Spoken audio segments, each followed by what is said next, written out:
Assalamualaikum warahmatullahi wabarakatuh. So, hari ini saya akan membentangkan tentang assignment 4, iaitu EPPE 2053 Ekonomi Malaysia. Sebelum itu, biar saya memperkenalkan diri saya. Nama saya Muhammad Zaim Hilmi bin Muhammad yang bernombor matrik A17543. Untuk topik pertama adalah KDNK. KDNK ataupun keluaran dalam negara kasar sesebuah negara adalah satu cara untuk mengukur ekonomi nasional sesebuah negara. KDNK bermaksud jumlah nilai pasaran keseluruhan barangan dan perkhidmatan terakhir yang dikeluarkan dalam sesebuah negara pada masa tertentu, lazimnya dalam tahun kalendar. So, ini adalah graf kedudukan KDNK Malaysia pada tahun 1987 hingga tahun 2019, di mana kita dapat lihat pada tahun 1987 hingga tahun 2018 KDNK negara meningkat dengan pesat. Namun pada 2019 malangnya ianya menjunam sedikit.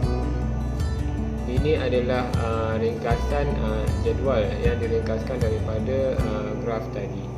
So, untuk tahun 1987 kita dapat lihat di mana sektor yang paling besar menyumbang kepada KDNK negara adalah dalam sektor pertanian, ternakan, perhutanan dan perikanan, diikuti dengan sektor pembuatan dan perlombangan dan perkuarian. Di mana pada tahun 1990 pula sektor yang paling banyak menyumbang bertukar kepada sektor pembuatan, diikuti dengan pertanian, ternakan, perhutanan dan perikanan, dan kemudian perdagangan dan borong dan runcit.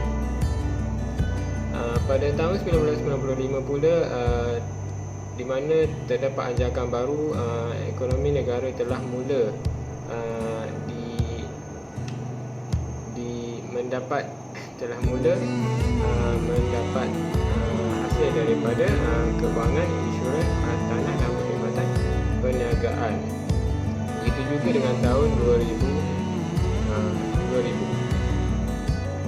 Manakala pada tahun 2005 kita dapati sektor perlombangan dan perkuarian telah kembali menyumbang kepada KDNK negara di tempat yang ketiga. Pada tahun 2010 sehingga 2015 KDNK negara kembali kepada sektor pembuatan paling menyumbang yang paling banyak, kemudian perdagangan dan kewangan. Pada tahun 90-an Malaysia mulakan pendapatan negara dengan sektor berkaitan alam seperti pertanian dan perlombongan. Ini kerana pada tahun tersebut teknologi elektronik masih lagi belum ditemukan secara meluas di negara kita, manakala teknologi pertanian semakin berkembang. Pada tahun 2000 dan ke atas sehingga 2010 Malaysia mula memfokuskan kepada perdagangan. Sektor ini antara yang menjadi penyumbang yang terbesar kepada negara pada ketika itu dan hingga sekarang.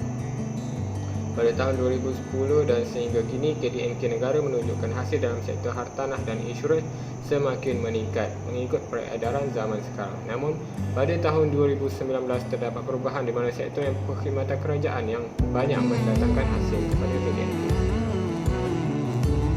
Ini adalah ringkasan KDNK mengikut jenis perbelanjaan pada harga mala, iaitu pada tahun 1980 hingga 2019. Mana pada tahun 1980 perbelanjaan paling besar bagi KDNK negara adalah di penggunaan akhir persendirian.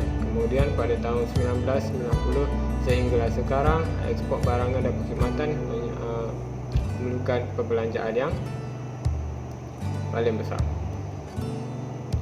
Ini adalah graf bagi menggambarkan jadual perbelanjaan tadi, di mana kita dapat lihat sektor perbelanjaan ekspor barangan dan perkhidmatan paling mendominasi.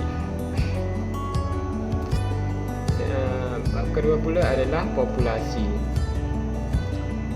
So, populasi ataupun pertumbuhan penduduk adalah perubahan dalam bilangan penduduk sepanjang masa yang boleh dikira sebagai perubahan bilangan individu dalam sesebuah populasi melalui sukatan secara sepanjang suatu tempoh.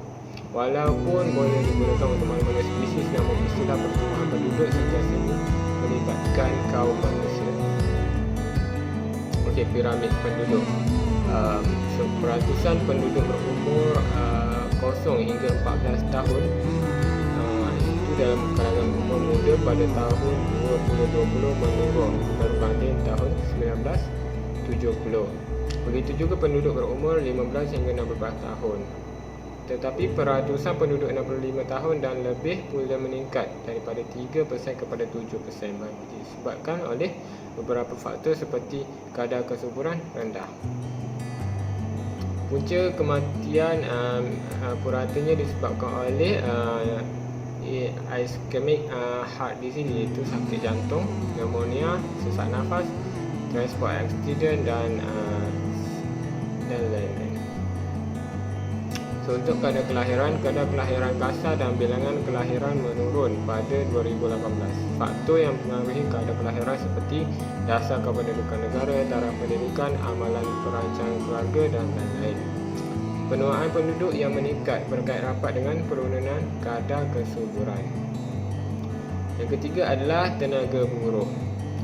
So, tenaga buruh atau tenaga kerja ialah kumpulan buruh dalam penggajian istilah. Ini umumnya digunakan untuk memeriksa mereka yang bekerja untuk sebuah syarikat atau industri, tetapi terkadang juga digunakan untuk kawasan geografi seperti bandaraya, negara, negeri dan sebagainya. Ini adalah statistik utama tenaga buruh Malaysia, di mana setiap tahun akan ada peningkatan dalam tenaga buruh, tenaga pekerja, penganggur dan luar tenaga buruh. Namun pada tahun 2000 di mana kita dapati kes pengangguran sedikit menurun. Faktor pengangguran adalah sikap terlalu memilih pekerjaan, kemudian prestasi calon berkenaan yang terlalu tinggi daripada jawatan yang ditawarkan. Yang ketiga adalah banyak negara pelabur asing mula beralih tempat melabur. Yang keempat adalah import dan ekspor. Secara keseluruhannya, perdagangan barangan lebih tinggi daripada perkhidmatan. Kedua-dua perdagangan ini dilihat mengalami turun naik sepanjang tahun 1990 sehingga 2019. Perkhidmatan pula dilihat perdagangan barangan bersih positif sepanjang tahun dinyatakan, iaitu tahun 1990 hingga 2019. Namun berlaku turun naik perdagangan barang pada tempoh tersebut. Perkhidmatan pula dilihat kebanyakan tahun berada di paras negatif. Hal ini menunjukkan defisit yang berlaku, iaitu import melebihi ekspor perkhidmatan. Pada tahun 2007 sehingga 2011, perkhidmatan berada pada tahap positif. Hal ini kerana Malaysia cenderung untuk mengekspor perkhidmatan pada tahun tersebut. Buku tahun. Import juga mencatatkan kenaikan sebanyak 1.3% kepada 201.7 bilion ringgit pada suku tahun pertama. Import barangan perantaraan dan barangan penggunaan meningkat masing-masing sebanyak 81% dan 4.8%. So, ini adalah jumlah ekspor dan jumlah import pada tahun 1990 hingga 2020, di mana kita dapat lihat terdapat peningkatan dalam setiap tahun dalam sektor import dan ekspor. So, itu saja daripada saya.